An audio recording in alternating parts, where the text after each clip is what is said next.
When you hear the words Alaska and internet in the same sentence, you would think you're about to hear a complaint from someone who's really mad about how slow the internet is. So how bad exactly is the internet connection in Alaska?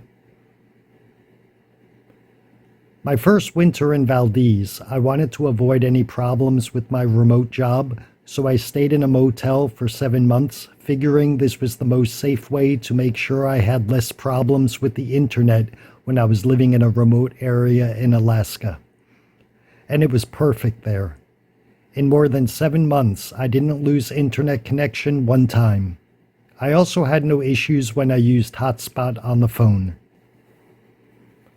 After Valdez, I was heading to Anchorage, and I was confident the biggest city in Alaska was going to be even better than Valdez. The motel I was moving into in Anchorage didn't have internet, but I figured hotspot would work fine in Anchorage since it worked so well in Valdez. Within 1 hour of being there, I realized that was not going to be the case. Hotspot in Anchorage was slow and very unreliable. I had to call a local internet provider to come and hook up internet in my motel room, and once I did that, it worked great. Surprisingly though, it wasn't any faster than the Valdez internet was. Leaving Anchorage about 3 months later, I headed to the interior of Alaska, where I was expecting to have more issues with the internet. That makes sense because I would be more remote than I previously was. My cabin was about 20 miles away from the next town, 3 miles back into the forest. That doesn't sound like the recipe for internet success. The closest internet provider came by and set up internet with a router in the cabin, and to my surprise, the internet in the cabin worked as good and as fast as the internet in Anchorage and Valdez. Internet does cost more though in the interior. In Valdez, it was included in the rent cost. In Anchorage, it was $50 per month, and in the interior, it cost $109 per month. I can watch Netflix and I can surf many websites at the same time and pretty much do everything I want to do online with only one exception.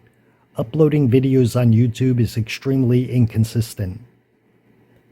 In Valdez and Anchorage, a 5-minute long video took about 1 to 2 minutes to upload, and a 10-minute long video took 2 to 3 minutes to upload.